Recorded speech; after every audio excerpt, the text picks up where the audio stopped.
say, what an election night, huh?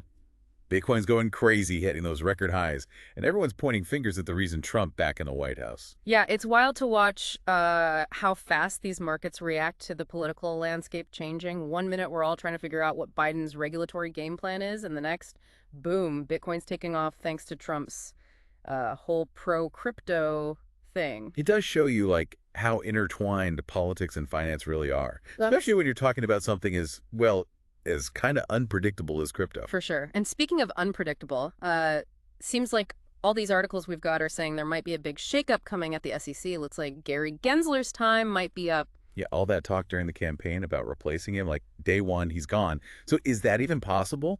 Can Trump actually just, like, fire him right away? Legally, it's debatable. But I don't think Gensler's going to stick around to find out. Trump's message was pretty clear. He wants a whole new direction for the SEC, especially when it comes to how they deal with crypto. So who are the contenders for the job? These articles throw out a few names. Oh, yeah. Definitely some interesting possibilities. On Trump's side, you've got Dan Gallagher. He's the top lawyer over at Robinhood now. And Hester Pierce, she's already on the SEC and pretty well known for being pro-crypto. So less rules, more let crypto do its thing. That seems to be the idea. Sounds like it. But then there's the Harris picks for. Chris Bremer, a professor at Georgetown, he just started this company focused on crypto disclosures. And then Erica Williams, currently heading up the Public Company Accounting Oversight Board.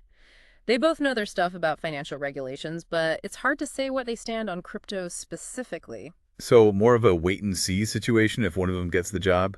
But no matter who ends up running the SEC, one thing's for sure, Trump's making it pretty clear he wants America to be the, the crypto capital of the world. That wasn't just some campaign slogan, was it? I don't think so. These articles lay out some pretty ambitious plans, starting with this whole national Bitcoin reserve idea.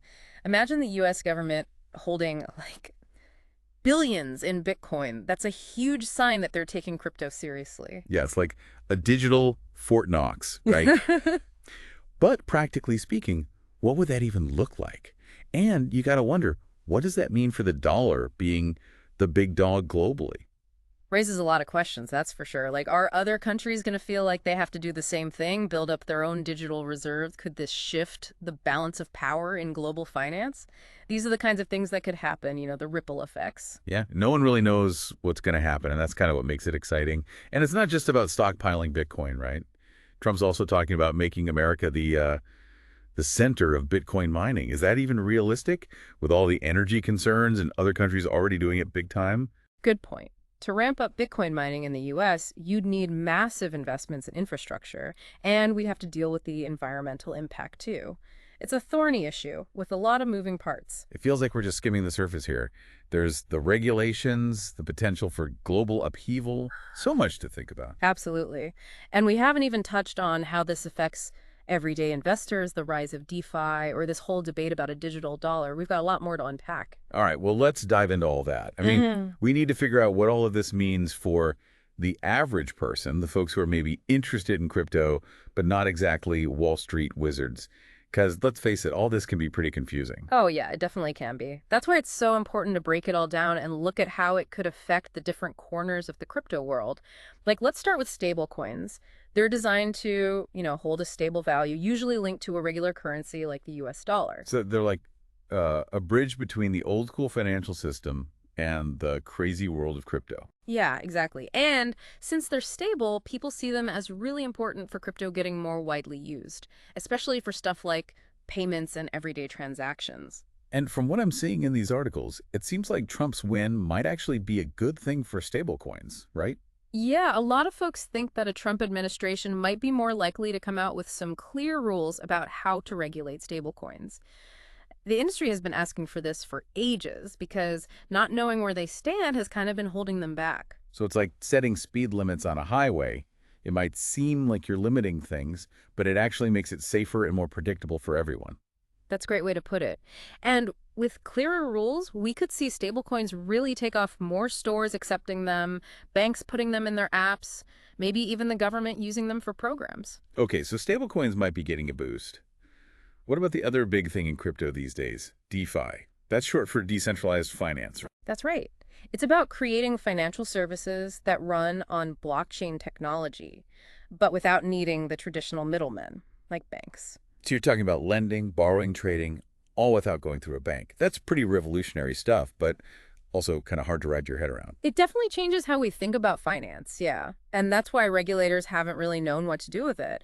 But some of these articles are saying that Trump's more hands-off approach could actually help DeFi grow faster by letting them experiment without too much interference. So less regulation, more freedom to try new things. It's almost like a giant Lego set for building your own financial tools. Exciting, but you got to know what you're doing or it could all fall apart. Exactly. And that's where the risk comes in. DeFi can be really complicated, even for people who are already familiar with crypto. There are technical challenges, the risk of problems with smart contracts, and all these new projects popping up all the time. So maybe not the best place to start if you're brand new to crypto.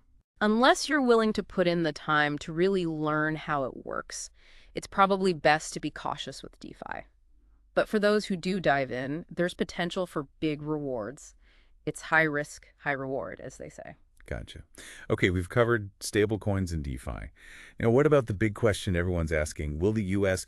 create its own digital dollar, a CBDC? Now, that's where things get a bit trickier. You've got governments all over the world looking into their own digital currencies. But here in the U.S., there's been a lot of pushback, especially from conservatives.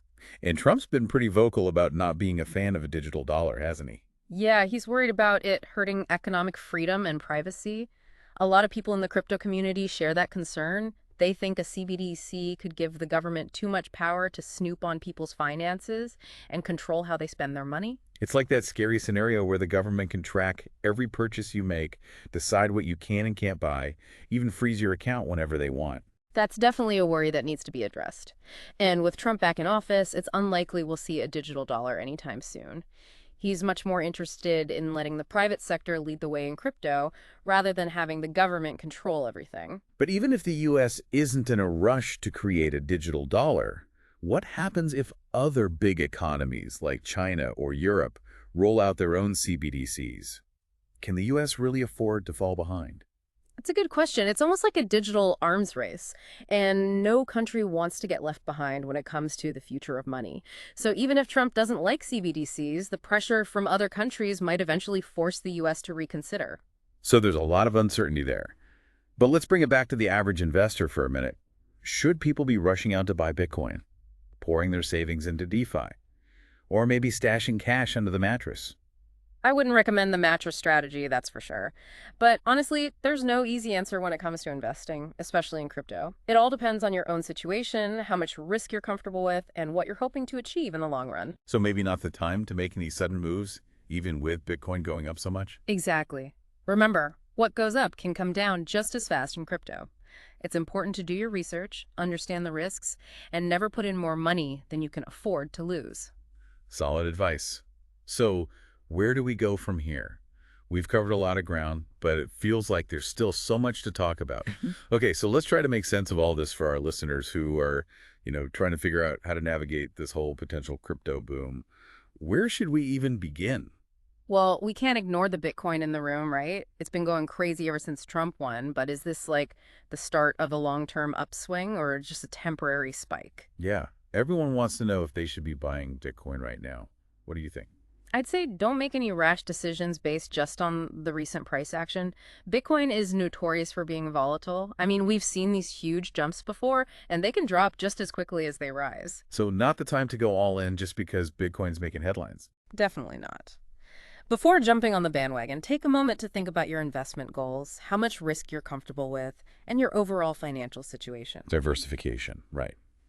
Don't put all your eggs in one basket. Exactly, especially when that basket's known for being a bit wobbly. But, I mean, if you're bullish on Bitcoin long term and you think Trump's policies will be good for it, then yeah, it could be worth considering as part of a diversified portfolio. But always do your research, understand the risks, and never invest more than you can afford to lose. That's good advice for any investment, especially in the crypto world. Couldn't agree more. Now let's switch gears to DeFi. That's where things get a little more complex for the average investor. It's got tons of potential, it's changing fast, but it's also not easy to understand and comes with its own risks. Yeah, these articles talk about how less regulation could lead to a DeFi boom, but does that mean it'll be easy for regular people to make money? Not necessarily. DeFi can be a tough nut to crack, even for people who know a lot about crypto already. There are technical aspects, the risks associated with smart contracts, and all these new projects popping up all the time. It can be overwhelming. So maybe not the best place to start if you're just dipping your toes in the crypto waters. Probably not, unless you're willing to really put in the time to learn the ropes. Might be better to watch from the sidelines for a bit, at least until you get more comfortable. And even then, that golden rule applies. Only invest what you can afford to lose.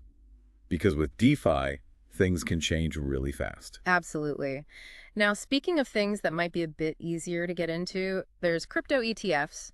If the SEC does become more crypto-friendly under Trump, we could see a lot more ETFs getting approved. That could be huge for people who want to invest in crypto, but, without having to deal with buying and storing the actual cryptocurrency. Exactly. ETFs offer a more regulated, more familiar way to invest. You can buy them through your regular brokerage account. Definitely something to keep an eye on. So we've got Bitcoin, DeFi, ETFs, a lot to digest. What's the most important thing for our listeners to keep in mind as they try to make sense of all this?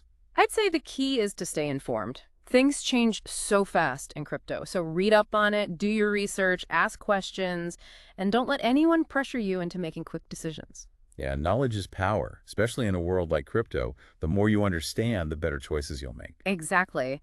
And remember, investing in crypto is a long game. Don't get caught up in the hype or let fear take over. Make a plan, stick to it, and be prepared for the ups and downs. That's just part of the journey.